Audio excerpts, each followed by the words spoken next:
Good evening, YouTube.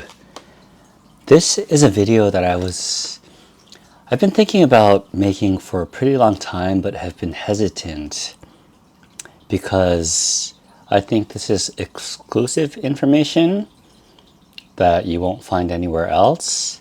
And the topic is why I think this major camera manufacturer, one of the top two, I think that might give it away already, is not going to succeed in the long run, and why I think their competitor is going to outdo them. And a disclaimer here that I want to make is that I'm going to be very ambiguous with my wording because I am under tons of non-disclosure agreements that I've signed in the past decades, and the last thing I want is a legal team to give me a call accusing me of all this stuff. So if you could kind of read between the lines, I hope you get it. And sorry for this sunglass look. I'm not trying to be, sorry for this sunglass look. I'm not trying to be obnoxious, but I don't know. It's just, I'm a little nervous about what I'm going to talk about. And it just makes me feel a little bit comfortable. So please bear with me. And also I'll probably go on tangents because I had to take a little bit of, I had to get a little intoxicated to muster up the courage to talk about this stuff.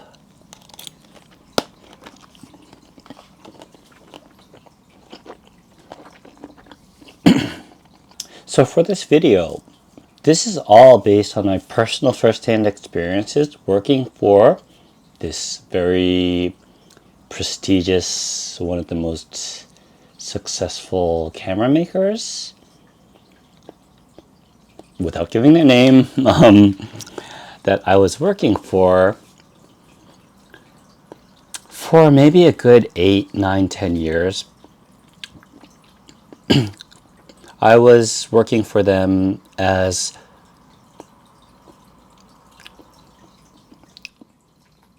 on a work-for-hire basis, outside contractor.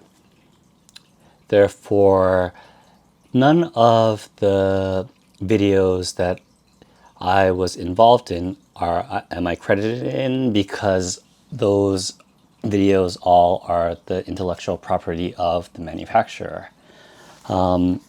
So you can believe me if you want, or dismiss me if you want, but I'll just tell you that I am telling you my first-hand experience and why I don't think this camera maker is going to make it in the long run.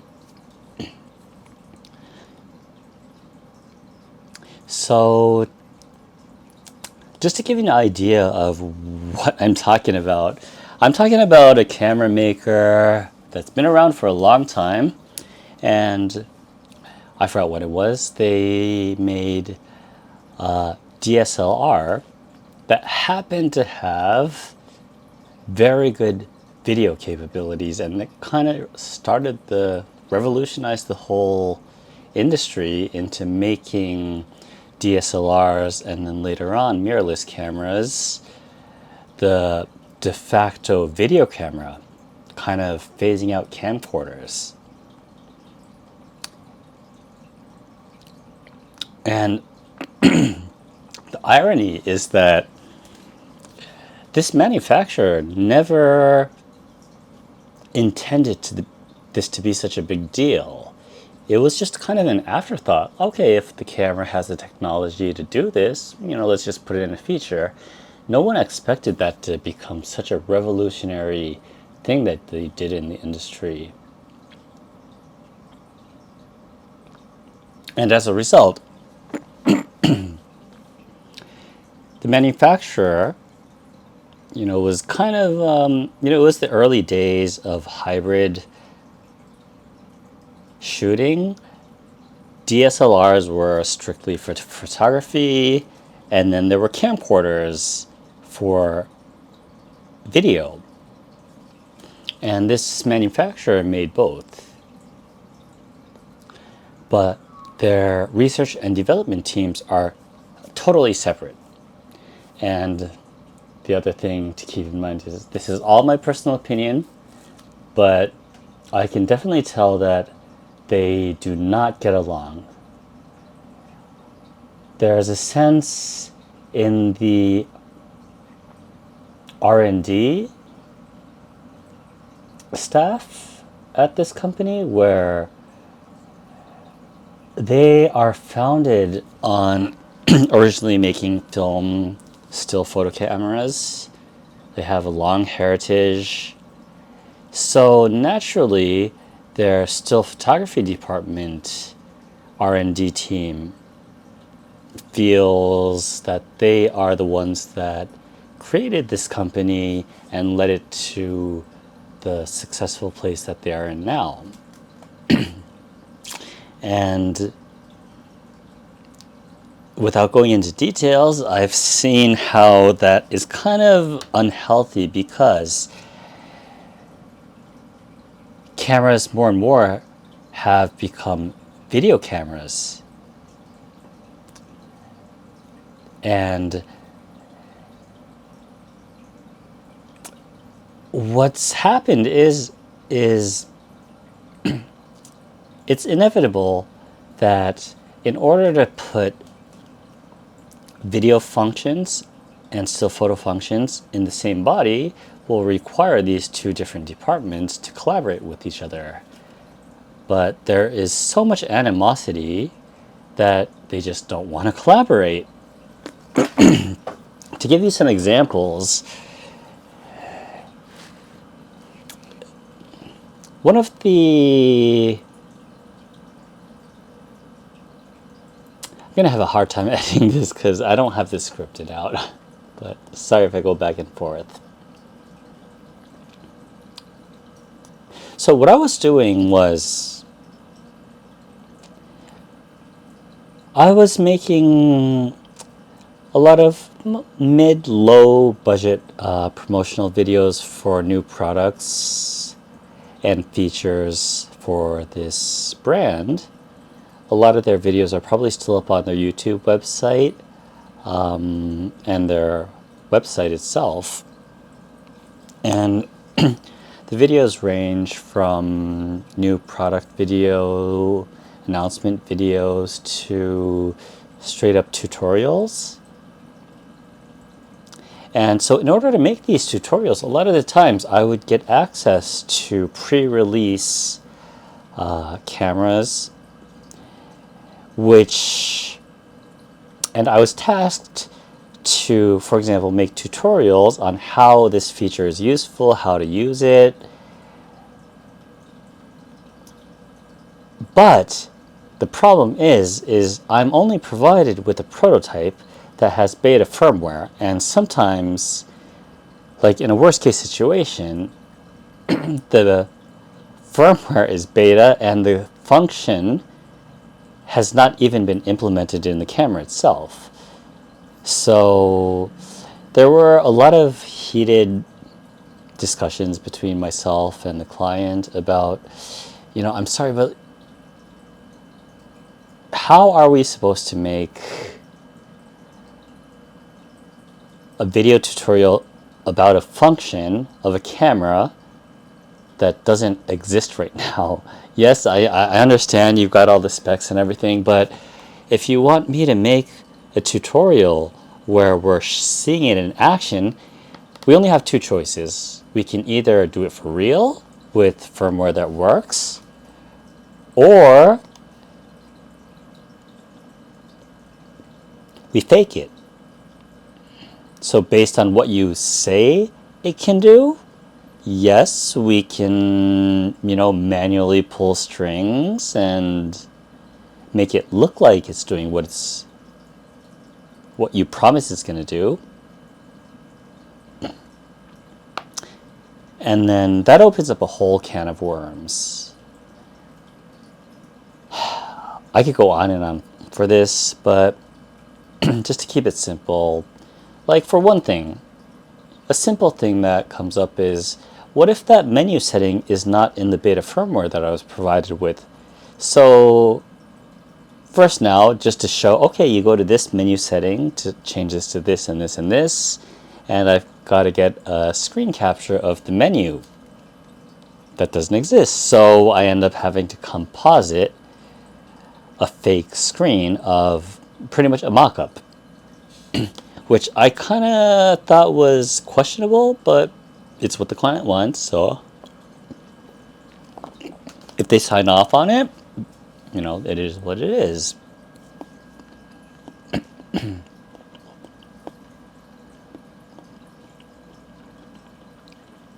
And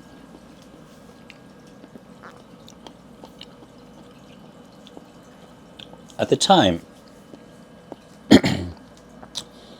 I was very brand loyal, and I had not touched a single camera from a different manufacturer, well, except for Sony cameras for specific uses. But I was very brand loyal, and I didn't really even look at what else was out there in comparison.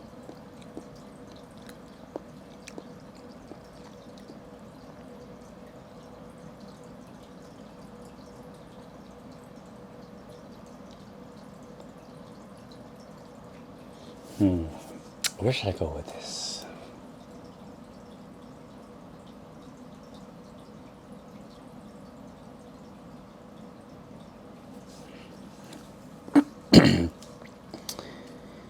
So one of the first things that I found really odd was the way the menus were structured. In hindsight, it makes sense, and I hope that they fixed this by now, but I found it very odd that for this brand, the settings section for their cameras, you'd have to switch between video mode and stills mode. And it's as if you had two totally separate firmwares booting from scratch once you flip that switch. When you're in photo mode, the camera is running off of the still photo firmware. And when you're in video mode, it just reboots into a completely different camera. The hardware is the same, but the software is definitely made by totally different people with a totally different mindset. And it was just reflected in how the menus were structured. It's like, okay, there's two different camps of people making firmware for still photography and the video mode, and they are definitely not talking to each other, because if they were, there are so many things that just didn't make sense. And this is my speculation, but all I can say is that considering the fact that the still photography department, research and development department, was a little bit, should I say, they looked down on the videography department, because their attitude was, you know, we're the ones that made this company what it is, and we are primarily a still photography company. Videos, yeah, okay, maybe, whatever, but that's like kind of an added bonus. It's not the main thing. And during the time that I was working for them, I kind of saw that in subtle but enough places where I could see how it was hindering the development of these cameras. If they would have collaborated, there's so many features that they could have used in collaboration to make things work the best of the, make the best of the hardware. But it's like these two departments are trying to reinvent the wheel to create firmwares for the same hardware. So first of all, it's a waste of resources. Second of all, they're not able to share their advice on, like, okay, this can do this, that can do that. I'm sure there would have been a lot of benefit if these two departments would communicate with each other and collaborate to make one unified firmware to control the entire camera instead of having to boot in to what felt like two different political ideologies. So from that time, I already started thinking, how is this company ever going to, move forward if they just keep all of this internal antagonism between their own departments that should be collaborating to make a better product? They're just kind of pulling at each other's heels, dragging each other down. And I just don't see how a company with that kind of culture would be able to innovate.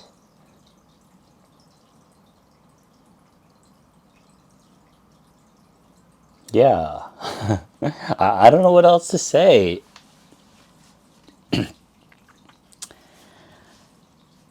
That being said, so I'm talking about an anecdote from maybe close to maybe a decade ago. So in the past, I think the last job that we did for this company was most likely at least 6 years ago. So I'm recording this video now because this manufacturer, they found other freelancers that could do the job that I was doing for a lot cheaper. And so I guess, that's business. People will undercut you. And to me, I was okay with that. It just wasn't worth it because the demands that were placed, the deadlines, a lot of in my perspective, broken promises on what would be provided to me in working condition, which weren't. Or even if they were, a lot of them were so buggy to the point where it was just unusable. So I ended up having to fake it.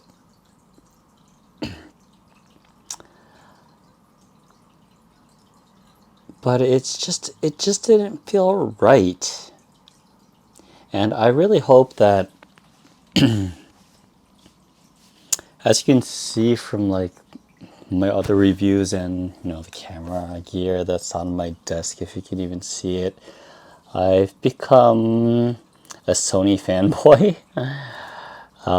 Damn, does that already give away who the previous client was? But anyway, I'm not going to name them. I've become a Sony fanboy, and ever since I have not even touched a camera from the people that I'm talking about. So I don't know if their menu system has improved, whether their internal politics has improved. But I do see that they're making a lot of cameras that are highly respected, so I guess they're doing something right. Maybe they got over all of their internal political issues. But at the time, I guess the bottom line that I just want to say is that if you have a company,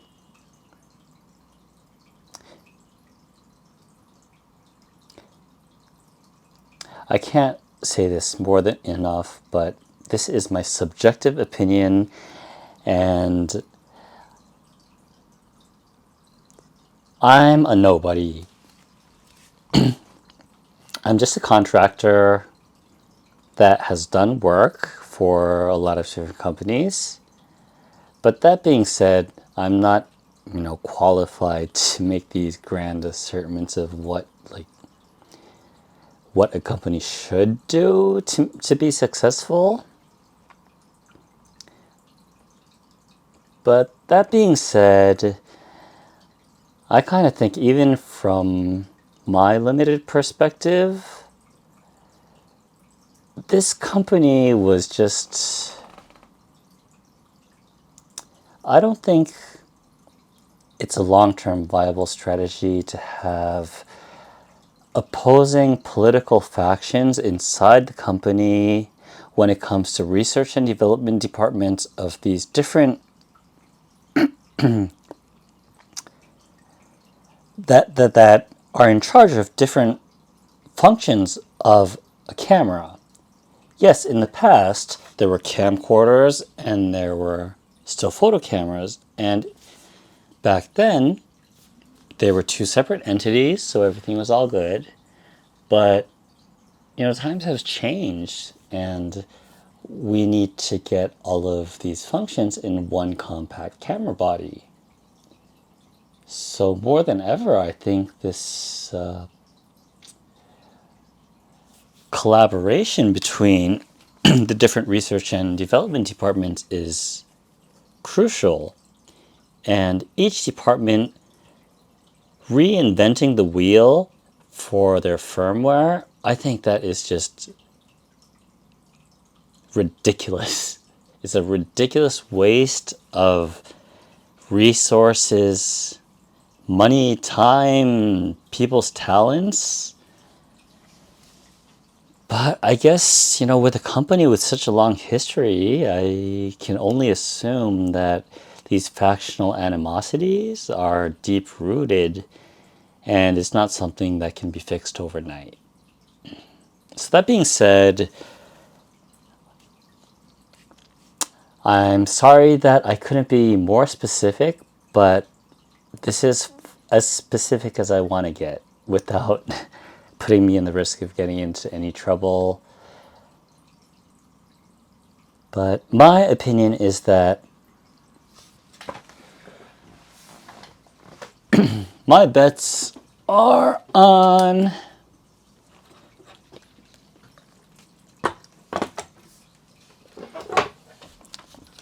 Sony.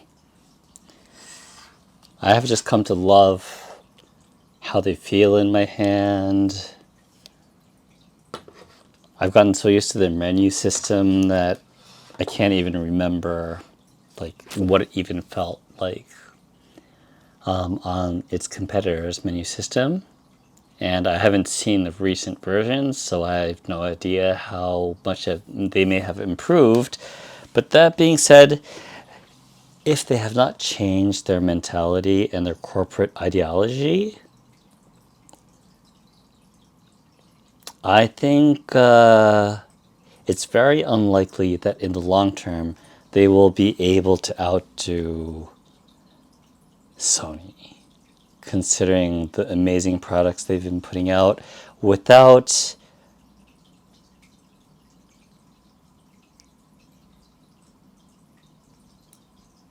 the amazing products that came out with. So, I don't know, I might be just completely, this is outdated information, but I don't know, do people still feel that strangeness in how the software works in this competitor's product? Just how I could clearly sense that motion picture and still photography were not collaborating. They were holding information from each other, pulling each other's feet. So it just was not